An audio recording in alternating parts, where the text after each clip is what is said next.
Hello. कैसे हैं आप सब। आशा करते हैं कि आप लोग स्वस्थ होंगे, सुरक्षित होंगे और जहां भी होंगे खुश होंगे। तो हम लोग आज का क्लास शुरू करेंगे। उससे पहले राहत इंदौरी साहब की एक लाइन से शुरुआत करेंगे कि शाखों से जो टूट जाए वो पत्ते नहीं हैं हम। कि शाखों से जो टूट जाए वो पत्ते नहीं हैं हम। आंधी से जाके कह दो कि औकात में रहे।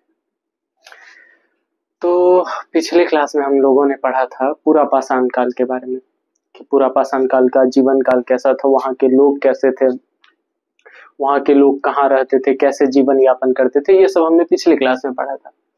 आज हम पढ़ेंगे मध्य पाषाण काल की। तो पूरा पाषाण काल में हमने पढ़ा था कि वहां के लोग आदि मानव थे, उनके मस्तिष्क का पूर्ण रूपेण विकास नहीं हो पाया था, वे पूर्णतः शिकार पर निर्भर थे और उनके द्वारा क्या उनकी क्या क्या विशेषताएं थी, ये सब हमने पिछली क्लास में पढ़ा था। आज हम पढ़ेंगे मध्य पाषाण काल के बारे में कि मध्य पाषाण काल में क्या है, वहां के लोगों का जीवन यापन कैसे होता है, वहां के लोग की विशेषता क्या है, वहां के लोग किस चीज पे निर्भर होते हैं, ये सब हम आज पढ़ेंगे। तो हम स्टार्ट करते हैं मध्य पाषाण काल से। तो सबसे पहले हम देखेंगे मध्य पाषाण काल की समय काल अवधि क्या है, समय अवधि क्या है। तो मध्य पाषाण काल की जो समय अवधि है वो है 9000 ईसा पूर्व से 4000 ईसा पूर्व तक। कब तक है? 9000 ईसा पूर्व से मध्य पाषाण काल की जो कला अवधि है, काल अवधि, वो है 9000 से 4000 ईसा पूर्व तक। और उसके बाद हम लोग देखते हैं सेकेंड लाइन, इस युग में मनुष्य का जीवन घुमक्कर से अस्थायी हो गया। तो पूरा पाषाण काल की बात करेंगे तो पूरा पाषाण काल में जो मानव जीवन था वो घुमक्कर था, इधर उधर घूम करके। अगर मानव जीवन उस समय पूरा पाषाण काल में पूर्णतः शिकार पर निर्भर था और शिकार करने के लिए उन्हें एक स्थान से दूसरे स्थान तक मतलब इधर उधर घूमना पड़ता था, जिसके कारण उस समय जो मानव जीवन था वो घुमक्कर जीवन था। और धीरे धीरे क्या हुआ, तो मनुष्य का जीवन जो है शिकार से खेती और पशुपालन की तरफ आ गया। मध्य पाषाण काल में धीरे धीरे मनुष्य का जीवन शिकार से कृषि और पशुपालन और इत्यादि की तरफ आ गया, जिससे जो है मनुष्य का जीवन घुमक्कर से अस्थायी हो गया। वे एक जगह अस्थायी रूप में जीवन जीने लगे। मनुष्य जो है मध्य पाषाण काल में, पूरा पाषाण काल में मनुष्य पूर्णतः गुफाओं में निवास करते थे। मध्य पाषाण काल में मनुष्यों ने छोटी छोटी झोपड़ी बना करके अपने निवास के लिए उपयोग करने लगे। अब हम देखेंगे तो इस युग में मनुष्य का जीवन घुमक्कर से अस्थायी हो गया। उसके बाद यह सूक्ष्म औजारों और प्रारंभिक कृषि, पालतू पशु और कला के लिए प्रसिद्ध था। तो सबसे पहले हम देखेंगे सूक्ष्म औजार के बारे में। तो यहाँ पे जो मतलब सूक्ष्म औजार, यह जो काल था सूक्ष्म औजार का था। पूरा पाषाण काल में हमने देखा था कि मनुष्य जो आदि मानव थे वो बड़े बड़े औजारों का प्रयोग करते थे, जैसे भाला इत्यादि का। उसके बाद मानव में और ज्यादा तकनीक का विकास हुआ, मानव के मस्तिष्क का विकास हुआ, तो मानव ने औजारों में भी विकास किया। और यह तो मानव के जो औजार थे वह नुकीले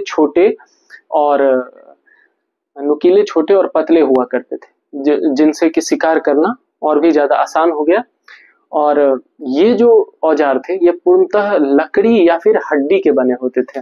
हड्डी जो जानवरों की अस्थि होती थी उसके बने होते थे और लकड़ी के बने होते थे। और प्रारंभिक कृषि, तो मध्य पाषाण काल से ही कृषि के छोटे छोटे कुछ कुछ साक्ष्य मिल गए थे।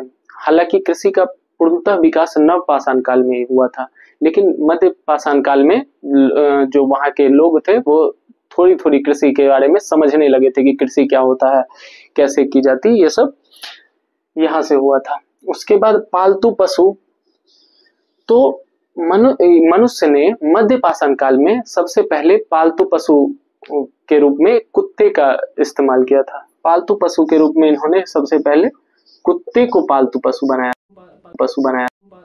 बनाया था। मध्य पाषाण काल में कुत्ता को पालतू पशु बनाया था। उसके बाद कला के लिए भी प्रसिद्ध था, विभिन्न प्रकार के, जैसे कि हम देखते हैं चित्रकला इत्यादि मध्य पाषाण काल में बहुत सारे इसका प्रमाण मिलता है।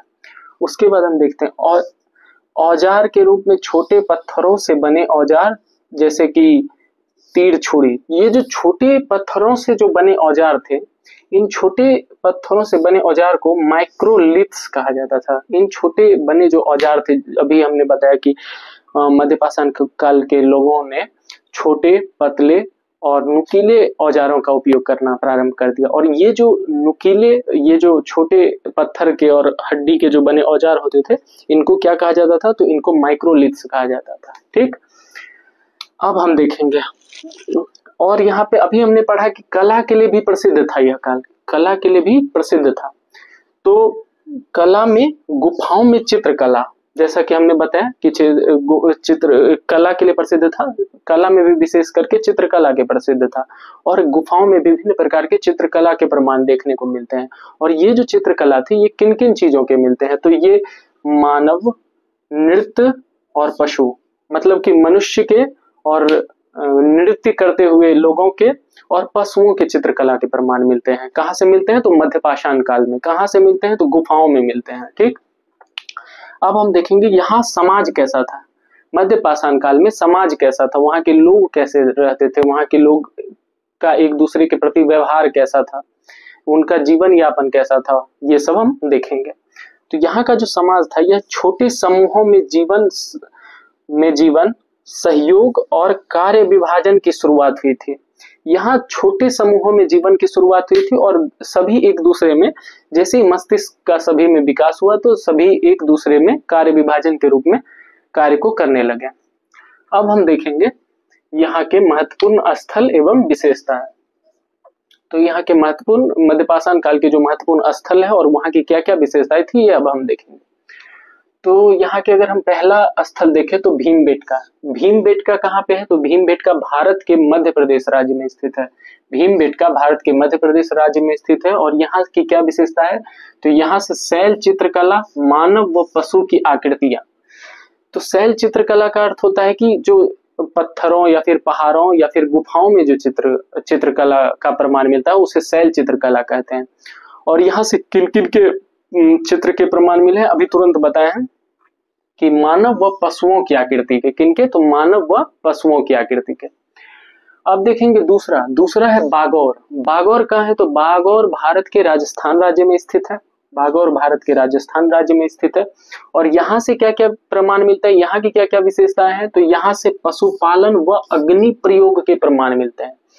ये जो बागौर था राजस्थान, मतलब राजस्थान का बागौर क्षेत्र जो है, यहाँ से हमें अग्नि प्रमाण और कुछ खेती के अग्नि प्रमाण और अग्नि प्रयोग और पशुपालन के प्रमाण मिलते हैं। तो किस चीज के प्रमाण मिलते हैं? अग्नि प्रमाण और फिर पशुपालन के कुछ प्रमाण मिलते हैं हमें यहाँ से, बागौर से।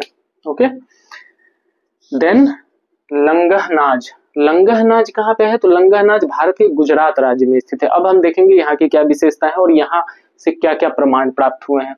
तो लंगहनाज गुजरात से है। यहाँ से क्या क्या विशेषताएं हैं? तो यहाँ मानव अस्थियां, हड्डियों के औजार व मछली पकड़ना। यहाँ से जो लंगहनाज जो गुजरात में स्थित है, यहाँ के क्या क्या प्रमाण मिलते हैं? तो यहाँ मानव की अस्थियों के प्रमाण मिलते हैं, यहाँ हड्डियों के बने औजारों के प्रमाण मिलते हैं और मछली पालन के प्रमाण मिलते हैं, मछली पकड़ने के प्रमाण मिलते हैं यहाँ से।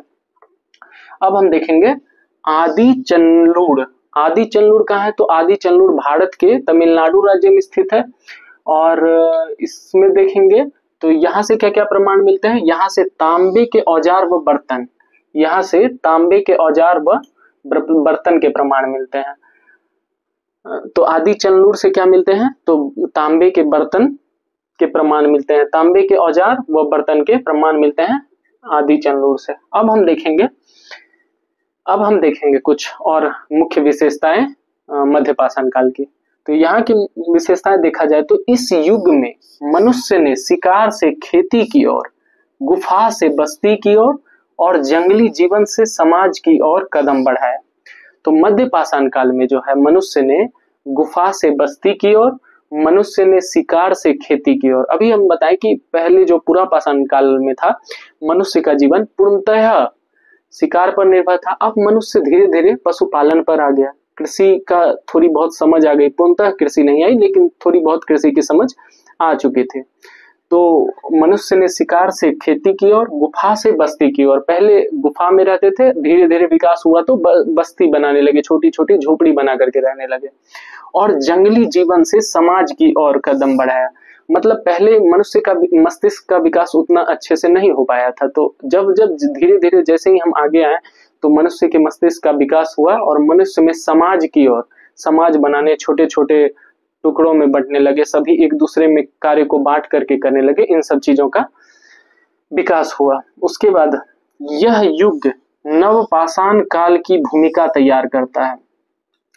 तो जैसे जैसे अभी हमने बात किया कि यहाँ से कृषि के प्रमाण प्राप्त होते हैं, छोटे मोटे कृषि को लोग समझने लगे थे, तो इसके बाद जो है मनुष्य जैसे ही नवपाषाण काल में जाता है तो वहां पूर्णतः कृषि की समझ विकसित हो चुकी थी लोगों में, वहां मनुष्य का पूर्णतः विकास हो गया था और मनुष्य कृषि करने लगे थे।